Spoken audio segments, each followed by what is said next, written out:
জার্মানির ডেসেলডোর্ফে ইউরো চ্যাম্পিয়নশিপের round of 16 ম্যাচে রাতে মুখোমুখি হবে বেলজিয়াম ও ফ্রান্স। গ্রুপ পর্বে এই দুই দলের কোনোটি নিজেদের নামের প্রতি সুবিচার করতে পারেনি। এবার তাই আত্মবিশ্বাসী জয় নিয়ে কোয়ার্টার ফাইনালে টিকিট কাটাটাই মূল লক্ষ্য ফিফা র্যাঙ্কিংয়ে উপরের সারিতে থাকা দুই দলের।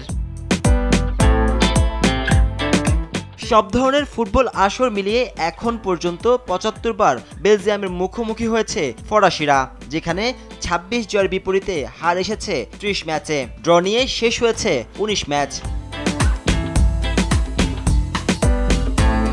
তবে হিসেবের খাতায় বেলজিয়ামের বিপক্ষে ফ্রান্সের বড় সাফল্যটা এসেছিল ২০১৮ সালের বিশ্বকাপের সেমিফাইনালে, যেখানে লুকাকুদের হতাশ করে ফাইনালের টিকিট কেটেছিল এমবাপ্পে বাহিনী। আর সেখান থেকেই আত্মবিশ্বাসের পালে হাওয়া লাগাতে চায় দিদিয়ের দেশমের শিষ্যরা।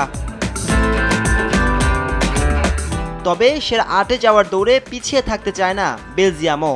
এখন পর্যন্ত ইউরো শিরোপা ছুঁয়ে না দেখা ডি ব্রুইন, লুকাকুরা এবার শিরোপার পথে এগিয়ে যেতে বদ্ধপরিকর। তাই ফরাসিদের বিপক্ষে জয় নিয়ে জানান দিতে চায় নিজেদের শক্তিমত্তার। এদিকে কোয়ার্টার ফাইনালে টিকিট কাটতে শেষ ১৬র আরেক ম্যাচে স্লোভেনিয়ার বিপক্ষে লড়বে পর্তুগাল। সেরা ৮-এ যাওয়ার মিশনে স্লোভেনিয়ার রক্ষণ দেয়াল ভেদ করাটাই বড় চ্যালেঞ্জ ক্রিশ্চিয়ানো রোনালদোর বাহিনীর জন্য। কেননা এবারের আসরে রক্ষণ দৃঢ়তার দিক থেকে সেরা দলগুলোর মাঝে জায়গা করে নিয়েছে স্লোভেনিয়া।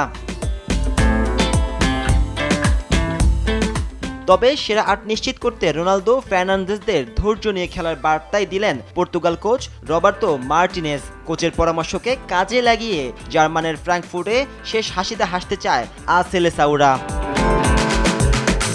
নাজমুস সাকিব, RTV।